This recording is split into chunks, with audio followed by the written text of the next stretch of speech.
My husband, 29, Nye, 30 female, are currently expats living abroad. We recently welcomed our first child, infant. My mother, 50, has been staying with us for 3 weeks to help and support us through this stage. A few days ago, my mother-in-law, 67, informed me that she and my father-in-law, 70, would be arriving in 6 days to surprise my husband for his 30th birthday and meet their grandchild. Mother-in-law insisted I not tell my husband about their visit, which would ruin the surprise. They've thoroughly planned and booked their trip without consulting me or my husband on timing, plans, etc. My mother will leave 2 days after their arrival, and my husband is working weekends for additional income, so I will be alone with them for most of their visit. My in-laws are elderly, so I don't expect help with our newborn. We were anticipating his parents would visit eventually, but expected a break in between having our parents here and would have planned it so my husband would be off work during their visit. I must add that we're not close to his parents, having a very limited relationship with them due to their past actions and behaviour during our wedding. We've had to put boundaries up to protect our family. My husband is the middle child, so he's always felt neglected by his parents and considered himself the least favourite child. Under different circumstances, this surprise, flying halfway around the world for his birthday, could be viewed as a grand gesture. However, my husband and I are exhausted and sleep-deprived. My husband mentioned he was looking forward to having some alone time since everything has been so hectic since the baby arrived. Today, I decided to tell my husband that his parents would surprise him for his birthday in 2 days. He immediately looked stressed but understood why I decided to tell him. He said he would act surprised when they arrived, but he hadn't said anything about their visit since our talk and went to sleep early. My mother-in-law messaged me asking if my husband knew they would be surprising him, and I said he was still unaware. Am I the idiot for ruining the surprise? Honey, your husband needs a heads up so he can mentally prepare himself. And you both get ready for damned house guests that are going to show up out of nowhere on their doorstep. Most people aren't guest ready, not for overnight, especially not sleep-deprived parents. I'm sorry, but your relationship and promise to your mother-in-law are less important than your relationship with your husband. Your loyalty is to him. You are not the idiot. Yeah, I definitely need a heads up to mentally prepare myself if I have guests coming over for the weekend. Plus, there are things like getting the guest room ready, buying extra food, and ensuring I have the weekend off when you have guests. There shouldn't be any surprise visits to the new parents. There are times when surprises are unwelcome, and this is one of them. It would be a shame I say, if OP's husband took her and baby away for a couple of days. As a surprise, he had planned for his birthday as a treat for them both, and since OP's husband knew nothing about an impending surprise visit from anybody, there is absolutely no reason they couldn't take a spur-of-the-moment weekend to an Airbnb. And since OP wasn't supposed to spill the beans, LOL. Genius. Sorry, mother-in-law, father-in-law, I guess you're gonna have to get a hotel. Our trip is non-refundable. Whoopsie. I have a firm rule that nobody gets to decide what I keep from my husband. I believe your mother-in-law doesn't get to decide that for you. It would have been different if she'd said, "We have a surprise, but you can't tell your husband. Can you keep it a secret?" before telling you what it was. But to say, "This is happening, but you can't tell him," is different to me. Add on the fact that the surprise is a visit, inviting themselves, possibly staying with you during an exhausting time. Heck no, your husband deserves to be warned. My boyfriend, 31, has a tween son. He has his son every week and every other weekend. Lately, I've, female 28, been wanting to ski. We live in New Jersey and our friends have a house in the Poconos. Initially, we would go the weekend of the 17th when my boyfriend didn't have his son. Now we have the option to use the house on the weekend we have him if we so choose, on the 24th. I'll be blunt. His son constantly whines and doesn't appreciate anything, although his father spoils him. He's extremely immature for his age, and I feel bad for getting bothered by it at times, because he does have ADHD. I wanted to include him, so I asked my significant other if he thought he would like skiing.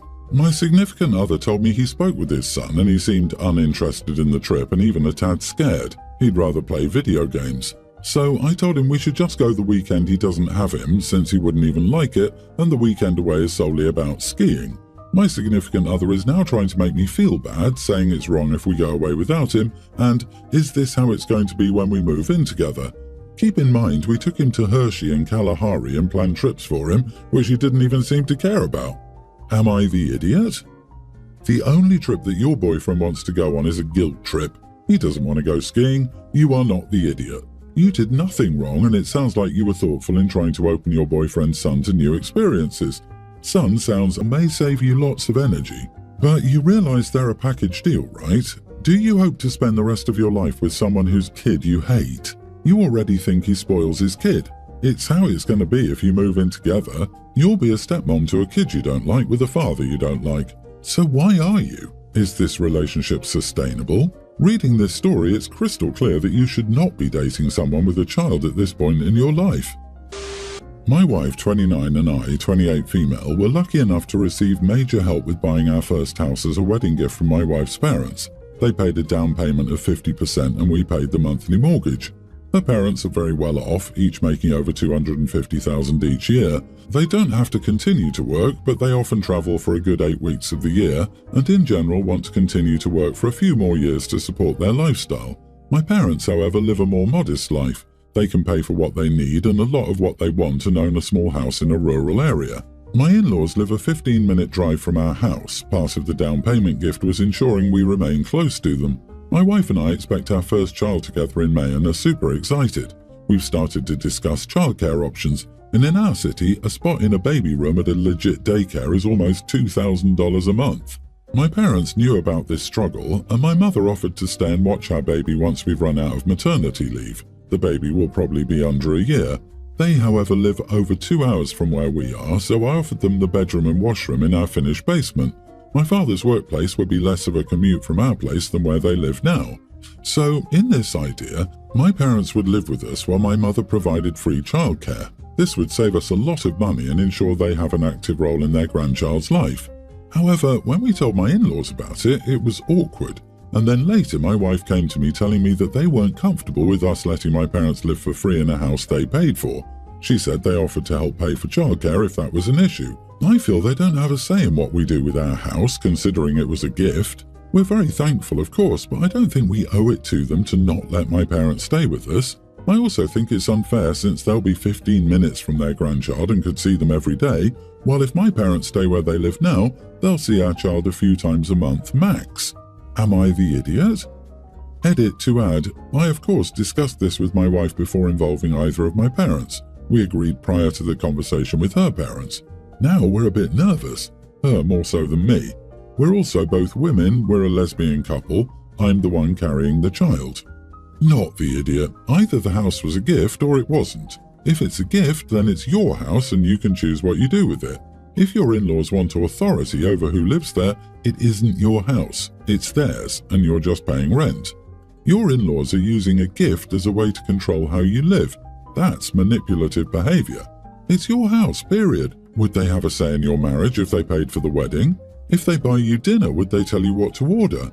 No, because a gift is a gift. It doesn't buy them a vote in what you do. Your wife needs to stand up to her parents and make sure this doesn't set a precedent with them for future control. So, charge your parents $2,000 in monthly rent, then pay them $2,000, both amounts under the table, for babysitting. Then they no longer live there for free. OP, please don't let them keep you from doing what's best for your family, especially your baby once it's born.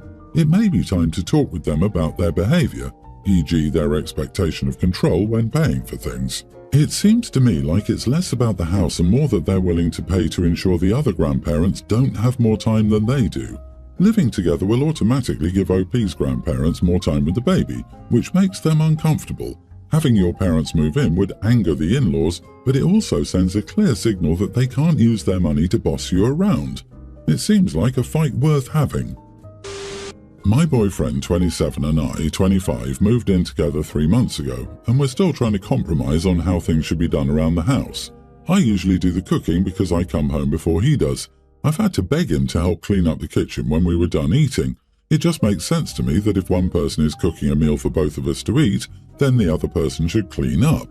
I've noticed that when he's emptying the dishwasher, he mixes up the utensils. We have a drawer organizer and a section for all the utensils. Butter knives go with butter knives, teaspoons are sorted with teaspoons, forks with forks, etc. He puts the big spoons with little spoons and the big forks with the little forks. I asked him if he could separate the teaspoons and the tablespoons when putting away the utensils. He responded with, "No, I don't care. I'm not wasting my energy and brain power on separating spoons." Now I have to go behind him and fix the utensil drawer after he puts away utensils. I want to know if I'm being dramatic. There's a space for each utensil category in the drawer organizer. It makes sense to put all the same utensils in the same spot instead of mixing them. It's not the end of the world if the utensils are mixed together, but at the same time I feel like if you're going to do something, then just do it the right way from the beginning. Now I have to clean up after him after he's already cleaned up. He doesn't want to waste his energy and brain power. My, there must be quite a shortage of it if he has to be so careful in choosing when to dole it out. This simple, polite act requires near zero effort and near zero intelligence. Why are you with this guy? What happens when you ask him to do something that requires effort or critical thinking skills? I'm usually the one to empty the dishwasher, and I'm puzzled by the brain power deficit he is experiencing. Nothing could be simpler than separating big spoons for smaller spoons. Same with forks of larger and smaller sizes. He's right that he doesn't care, but he's also lazy and stubborn. Buy a cheap package of chopsticks for him to use and hide the rest of the flatware. He's welcome to dump all identical chopsticks in the same bin if he likes. Doesn't he know how to use chopsticks? I guess he'll need to find some energy and brain power to figure it out. I have it better. My partner's suggestion: pretend you don't care and serve him soup with a teaspoon. Then he serves his parents dinner with dessert forks, steak with a butter knife. If he says anything, remind him that it's a waste of brain power. OP, it sounds like weaponized incompetence. He's hoping you'll take over the chore. Yes, it totally is. He's doing so in a way that knows it's annoying for her with the hope that she will stop asking him and do it herself. OP is definitely not the idiot, but the boyfriend is for sure. And this is why living with a significant other before marrying them is a great idea. It's better to find out how obnoxious they are to live with before you legally bind yourself to them. My dad's exact words to me, a woman: "You should always try it before you buy it." I, female teen, have a younger brother, young teen, and a younger sister, tween. My siblings are both on the autism spectrum. My brother is worse. He's more prone to outbursts and breaks stuff frequently. My sister is non-verbal, but sometimes when the world gets too much for her, she can end up spiraling and breaking stuff. I don't feel like my parents do enough to prevent the damage or to help protect stuff. My things are broken way too frequently, and nothing I do will protect them 100% of the time. It took until I was 12 for my parents to agree to buy me a lock for my door. My brother broke the lock on my door within 3 months of my parents buying it. They took 11 months to replace it and gave me attitude over the whole thing. But they also give me attitude for my siblings' destruction in my room. They never help me clean it up. They expect me to be responsible for that, and more often than not, they say they can't rebuy something or refuse to, saying I need to take better care of my stuff. I'm on my 3rd laptop and my grandparents bought the last 2. My closet has hardly anything in it because my clothes get destroyed. My bed was broken a couple of times. The same goes for posters in my room being torn and even my homework being destroyed by the hurricane my brother can be. My mom gave my sister my favourite cup and it got broken. My grandparents bought it for me when I was 5 and it made me so sad to lose it.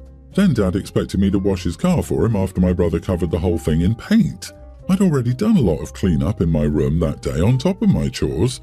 I'm at a point where I can't be around my siblings without becoming frustrated. And I know it's not their fault, so I don't want to lose it with them, but I will if I'm around them and resentment has probably built.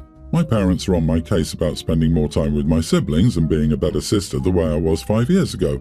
I also don't have the love and respect for my parents normally expected from kids. Then, a couple of weeks ago, my parents wanted my help. They wanted to do some work around the house and wanted me to take part in entertaining my siblings and swapping and doing some of the work. I refused to help them, and they accused me of making life more difficult. I told them they didn't deserve for me to make life easier. They don't deserve my help.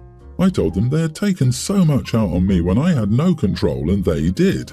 I told them I didn't think they'd done enough. Every gift is the start of punishment because they'll only call me irresponsible when one of my siblings breaks it. I told them they expect so much from me yet won't put the work in to protect me or help me. My parents told me it was an awful attitude to have and they're humans doing their best. They yelled at me for so long that I could hear it all in my sleep that night, and things have been even more difficult ever since. Am I the idiot? Not the idiot. I'm so sorry, honey, your childhood has been sacrificed to the needs of your siblings. You need to leave that house ASAP, whether asking your grandparents or other family if you can stay with them or hanging on until you go to college. Fair warning, your parents will likely expect you to take care of your siblings once they get older. My grandparents know everything that's been going on. We talked about it and they even asked my parents if I could live with them, but my parents said no. My extended family is also aware. Most of the family knows they can't have anything worthwhile on them around my brother especially. Our household is not deemed unsafe by CPS. Just make it to 17, dude. If you're in the US, you can leave home at 17. Mainly because the courts won't take a 17-year-old to court since the case can take months, which is a waste of time since you'll be 18 before it's done. I received that advice from the police and a CPS caseworker. They know that legally, your home can't be deemed unfit, but that doesn't make it an okay environment.